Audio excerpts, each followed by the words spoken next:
పరిటాల రవి 21వ వర్ధంతి వెంకటాపురంలో ఘనంగా నిర్వహిస్తున్నటువంటి నేపథ్యం. ముఖ్యంగా ఇప్పటికే ఘాట్ వద్ద కూడా చాలా మంది నాయకులు, రాజకీయ నాయకులు అందరూ కూడా పరిటాల కుటుంబం అందరూ కూడా ఘన నివాళులు అర్పించినటువంటి నేపథ్యంతో మనతో పరిటాల శ్రీరామ్ ఉన్నారు. ఏం చెప్తారు సార్? ఏంటి ఈరోజు 21వ వర్ధంతి సందర్భంగా ఏంటి కార్యక్రమాలు ఏంటి?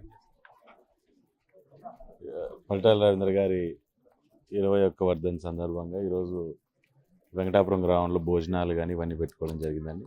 మరి దాంతోపాటు పరిటాల రవీంద్ర గారి అభిమానులు కావచ్చు, తెలుగుదేశం కుటుంబ సభ్యులు కావచ్చు, అందరూ ఇక్కడ ఈరోజు రావడము, అందరూ కూడా ఈరోజు ఆయన ఘనంగా నివాళులు అర్పిస్తూ అందరూ కూడా ఇదవుతున్నారు.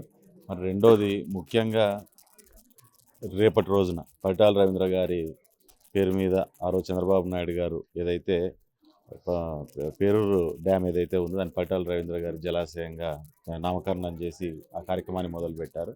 దాన్ని గత ప్రభుత్వంలో అనేక కారణాల వల్ల దాన్ని అంతా నిలబెట్టడము, రాష్ట్రంలో ఎక్కడ జలాశయాలు ఉన్నా అవన్నింటినీ కూడా పూర్తి స్థాయిలో అన్ని వర్కులన్నీ కూడా స్తంభించిపోయి ఎక్కడే కానీ డెవలప్మెంట్ లేకుండా అయిపోయిన పరిస్థితి. కానీ అవన్నింటినీ కూడా పునర్నిర్మాణం చేసుకుంటూ మొదలు పెట్టడం జరిగింది.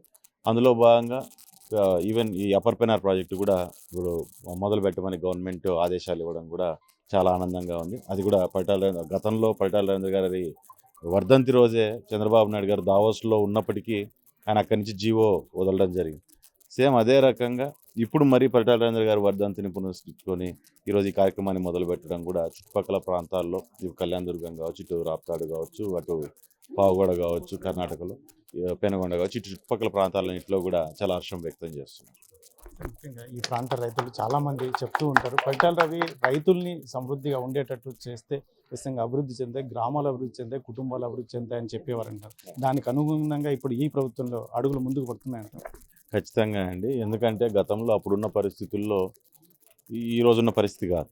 ఆ రోజు చదువులు కానీ ఇంకోటి కానీ అన్ని రకాలుగాను కొంచెం తక్కువ ఉన్న పరిస్థితి. అదే రెండోది ఇవన్నీ కూడా కంప్లీట్ రాయలసీమ అనగానే బ్యాక్వర్డ్ ఏరియా కింద ఎక్కువగా ఇది చూసుకున్నాం.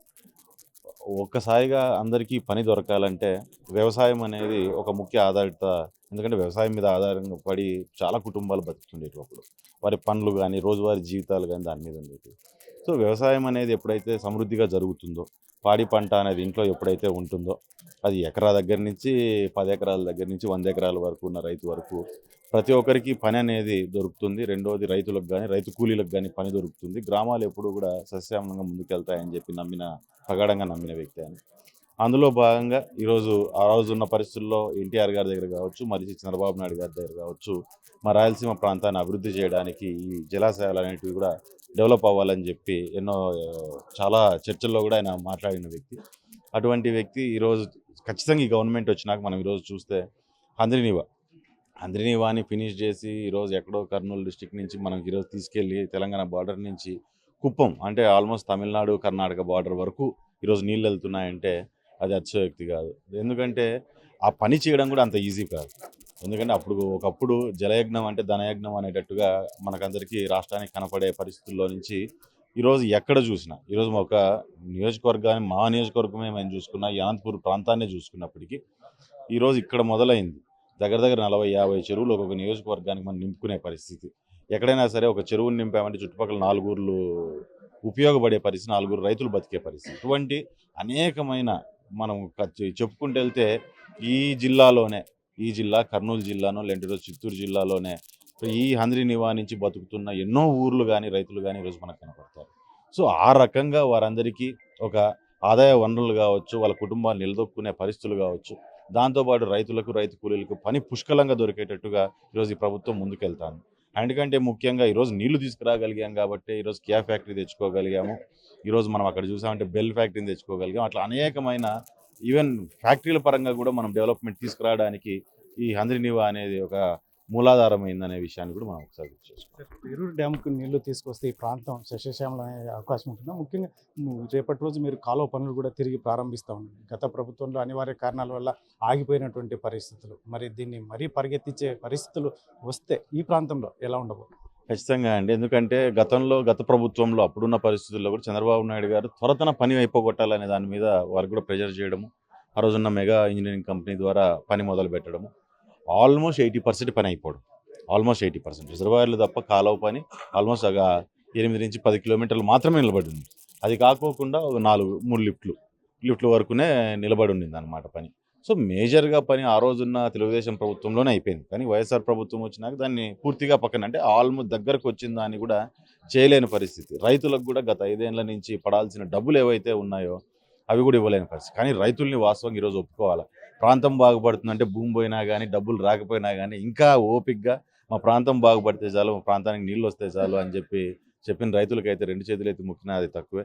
కానీ వారందరి సహకారంతో ఈరోజు ఈ కార్యక్రమం ఖచ్చితంగా అది వచ్చిన తర్వాత ఖచ్చితంగా ఈ చుట్టుపక్కల ప్రాంతం అంతా కూడా అభివృద్ధి అయ్యే అవకాశాలు అతి ఎక్కువగా ఉన్నాయి. ఎందుకంటే కంప్లీట్ ఇప్పుడు మనం చూసామంటే ఇప్పుడు రామగిరి కానీ కనగానపల్లి కానీ ఈ చుట్టుపక్కల ప్రాంతాలు అటు కమ్మదూరు కావచ్చు, ఇటు పావుగడ కావచ్చు, ఇలాంటి పెనుగొండ ఇది. ఎందుకంటే డ్యాంలో నీళ్లు నిలబడితే డైరెక్ట్ ఇరిగేషన్ కంటే ఇండైరెక్ట్ ఇరిగేషన్ అంటే బోర్ల ద్వారాను గ్రౌండ్ వాటర్ డెవలప్మెంట్ ద్వారా మనకు ఉపయోగపడే పరిస్థితులు ఎక్కువగా ఉంటాయి. సో ఇప్పుడు ఇక్కడ ఒకప్పటి నుంచి మేము వినేది ఏంటంటే ధర్మారం ఇక్కడ పెరుగు డ్యాంలో నీళ్ళు నిలబడ్డా అంటే దగ్గర ధర్మారం బాట దాకా నీళ్లు రీఛార్జ్ అవుతాయనే మాట మేము వింటూ వస్తున్నాం. ఖచ్చితంగా నీళ్ళు వచ్చి తెచ్చుకోగలుగుతాం. తెచ్చుకున్న తర్వాత ఎక్కడైతే నీళ్ళు చుట్టుపక్కల లేవు ఇవన్నీ కూడా నాకు తెలిసి రాయలసీమ కోనసీమగా మారడానికి దీనికి కళ్ళ ముందే మేము ఆ సాక్ష్యంగా చూడకపోతున్నాం. సార్ ఫైనల్గా ఇప్పుడు పట్టాల రవి వర్ధంతి అన్న జయంతి అన్న కూడా మీకు ఇన్ఫర్మేషన్ ఇవ్వకుండా కూడా చాలా చోట్ల సేవా కార్యక్రమం రక్తదాన శిబిరాలు కావచ్చు అనేక సేవా కార్యక్రమాలు నిర్వహిస్తున్నారు. వారికి మీ పట్టాల శ్రీరామ్గా ఏం చెప్పబోతారు? నేను చెప్పేది ఏం లేదండి. ఈరోజు వాస్తవంగా చెప్పాలంటే మేము రక్తం పంచుకున్న వారసులు అయితే వాళ్ళ ఆశయాల్లో వారసులు వాళ్ళందరూను పరిటాల రవీంద్ర గారికి. ఎందుకంటే ఆ కార్యక్రమాలు మేమేదో ఉండాలా, మేము గుర్తించాలనేది కూడా ఆలోచన లేకోకుండా, ఎందుకంటే మేము చూడాలనో మాట్లాడాలనో బాగా చేశారని చెప్పాలనో ఇంకొకరు చెప్పాలనేది కాకోకుండా ఆయన పేరు మీద అన్నదానాలు కావచ్చు, అంటే స్కూళ్ళలో ఇప్పుడు చాలా వరకు పరిటాల రవీంద్ర గారి జయంతి రోజు కానీ వర్ధంతి రోజు కానీ స్కూల్ పిల్లలకి బుక్స్ కానీ ఇట్లాంటివి చేయడము, లేకుంటే ఎవరికి తోచిన సహాయం వాళ్ళు చేసుకుంటూ వాళ్ళు ముందుకు వెళ్తున్న పరిస్థితి. వాస్తవంగా అంతకంటే నేను చెప్పలేనేమో. ఎందుకంటే మేము ఇంట్లో పుట్టి రక్తం పంచుకున్న వారసులు అయితే ఆశయాలకు వాళ్ళే వారసులు. Thank you. 21వ పరిటాల రవి వర్ధంతి సందర్భంగా వెంకటాపురం గ్రామంలో ఘనంగా నివాళులు అర్పిస్తున్నటువంటి నేపథ్యం. అందులో ముఖ్యంగా ఏదైతే ఉందో ఆయన అభిమానులు ఇప్పటికి కూడా వర్ధంతి కావచ్చు, జయంతి కావచ్చు చాలా చోట్ల అనేక సేవా కార్యక్రమాలు నిర్వహిస్తున్నారు.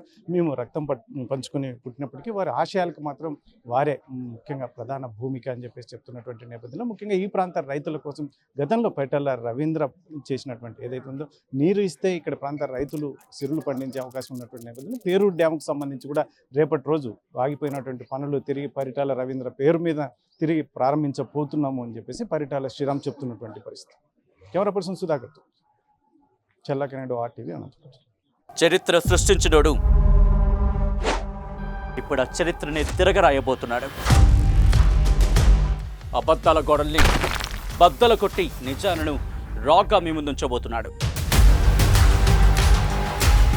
నిజమైన వార్తల కోసం వెంటనే డౌన్లోడ్ చేసుకోండి రా యాప్ని.